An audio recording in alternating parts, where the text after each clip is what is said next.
કેસરીઓ ધારણ કરેલો કોણ છે અને કયા હોદ્દેદારો?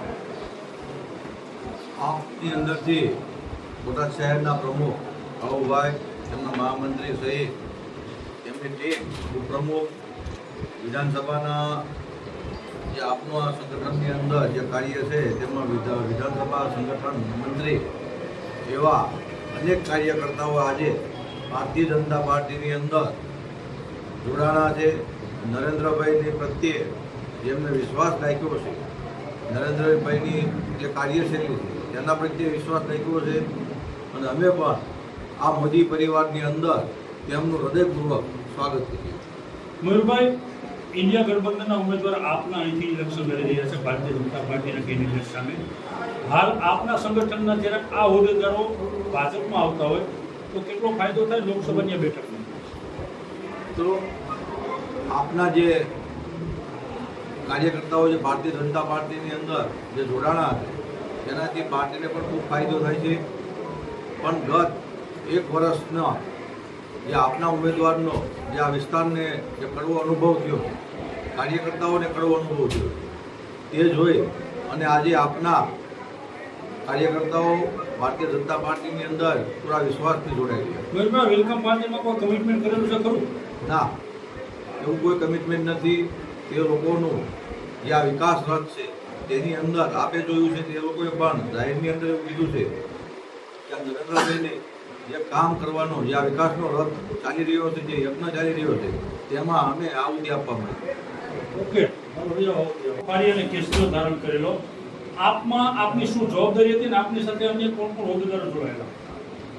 આજે આમ આદમી પાર્ટી છોડી અને ભારતીય જનતા પાર્ટીમાં અમારા મહામંત્રી શ્રી, સહમંત્રી શ્રી અને મારી જે જવાબદારી મોટા શહેર પ્રમુખની હતી અને આજે અમે નરેન્દ્રભાઈ મોદી સાહેબ જે એક યજ્ઞ ચલાવી રહ્યા છે કે દિલ્હીથી માંડી અને ગામડા સુધી જે વિકાસની વાત જે લઈ રહ્યા છે અને સૌનો સાથ મળી રહ્યો છે કે રામ મંદિર હોય કે વાબરેટ આપણે ગુજરાત હોય કે અત્યારે લોકો એક જ લક્ષ્ય ઉપર ચાલી રહ્યા છે કે મોદી સાહેબ જે લોકોના કામ કરી રહ્યા છે અને જે મોંઘવારી, બેરોજગારી, ખેડૂતોની વાત લઈ અને ઘર ઘર સુધી ભારતીય જનતા પાર્ટીના નરેન્દ્ર મોદી સાહેબ, અમિતભાઈ શાહ, CR પાટીલ સાહેબ એક જાગૃતતા ફેલાવી છે.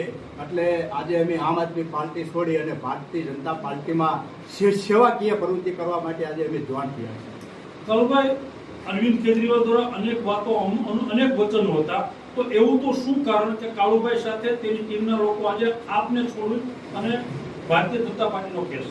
જોકે કેજરીવાલની જે વિચારધારા છે એ બરોબર છે, પણ જે અમારું લક્ષ્ય એવું હતું કે બોટાદની અંદર કે હું જે કામ કરી રહ્યો હતો શહેર પ્રમુખ તરીકે કે 1 વોર્ડથી માંડી અને 11 વોર્ડ સુધી ઘેરે ઘેરે કોઈ પણ જણને પૂછો કે મારું કામ શું છે. હું 4 થી 5 કલાક કામ કરતો હતો, પણ મને એવું લાગ્યું કે ભારતીય જનતા પાર્ટીમાં જો આટલું યોગદાન દેવામાં આવે અને લોકોના જે કામ બાકી છે એ ભારતીય જનતા પાર્ટીમાં જઈ અને અમારા જિલ્લા પ્રમુખ મયુરભાઈ સાથે રહી અને આ વિચારધારે સંકળાય સાથે રહી અને જો કામ કરવામાં આવે તો તમામ વોર્ડ કે રોડ, રસ્તા, ગટર પાણી કે લાઇટ જેવા નગરપાલિકામાં આવતા જે સ્થાનિક પ્રશ્નો હોય, લોકોને જરૂર હોય એ તાત્કાલિક પૂર્ણ થાય. એટલા માટે આ વિચારધારા હું ભારતીય જનતા પાર્ટીમાં આવતાની વેત જે કંઈ કાર્યો છે પૂર્ણ થાય છે એવી મને એક આની અંદર ભાવના જાગી છે. ભારત માતા કી. કાળુભાઈ, આપના ધારાસભ્યો અત્યારે છે આ વિસ્તારની અંદર અને લોકસભા બેઠકના ઉમેદવાર પણ છે, તો ક્યાંક ને ક્યાંક એની કામગીરી પર શંકા હતી અથવા તો કામગીરી નતા કરતા કે અન્ય કોઈ કારણ હતું? જોકે વિપક્ષની અંદર કામ કરવા બહુ અઘરા હોય છે, કારણ કે મોદી સાહેબનું એક યજ્ઞ ચાલી રહ્યું છે. એમાં આહુતિ દેવા માટે બોટાદની જનતાને, ગુજરાતની જનતા નિષ્ફળ હતું કામગીરી કરવામાં કે નહીં? હા, એટલે આમાં ચોક્કસ જોવા જઈએ તો આમ આદમી પાર્ટીના જે ધારાસભ્ય છે જે કામ થવું પડે એ કામ નથી થતું, એટલા માટે કાર્યકરો નિરાશ છે અને બોટાદ જનતા પણ નિરાશ છે. આવતા દિવસોમાં અન્ય કાર્યકરો જે આપ છોડી અને ભાજપમાં આવી શક્યતા ખરી કે શું? હા, એવી એક ચર્ચાની વાત છે, પણ એ સમય બતાવશે. લગભગ 99.9% સૌ ભારતીય જનતા પાર્ટીમાં જોડાવા માટે લગભગ રાહ જોઈ રહ્યા છે. આપે શું કમિટમેન્ટ કરેલું છે ભારતીય જનતા પાર્ટીમાં જોડાવા માટે ભારતીય જનતા પાર્ટીના સંગઠન સાથે?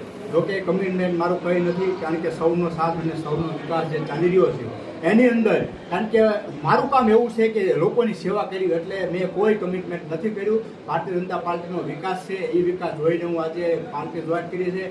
કોઈ લાભ લાલચ કે આની અંદર કોઈ પણ કમિટમેન્ટ નથી. ખાલી આ વિકાસ જોઈ અને અમે પણ કામ કરશું અને બોટાદની જનતાના કામ કરશું એ ભાવના સાથે આજે હું ભારતીય જનતા પાર્ટીને જોઈન કરી છે. આપનો જે ભાજપમાં જોડાવાથી કોઈ અત્યારે લોકસભાની ચૂંટણીમાં ફાયદો થઈ શકે કેમ? 100%, કારણ કે એમાં જે શહેર પ્રમુખની જવાબદારી મારી હતી અને જન સુધી હું પોતે જઈ અને લોકોને જે ભાવનાથી હું કામ કરતો હતો, 4 થી 5 કલાક બોટાદ જનતાના કામ કરતો હતો, એટલે લોકો એવું પણ વિચારશે કે જે શહેર પ્રમુખ કામ કરતા હતા અને ભારતીય જનતા પાર્ટીનું શાસન છે, આ શાસનની અંદર તમામ બોટાદની જનતા જોડાય છે અને જલ્દીથી કામ થશે. એટલા માટે આજે હું ભારતીય જનતા પાર્ટીમાં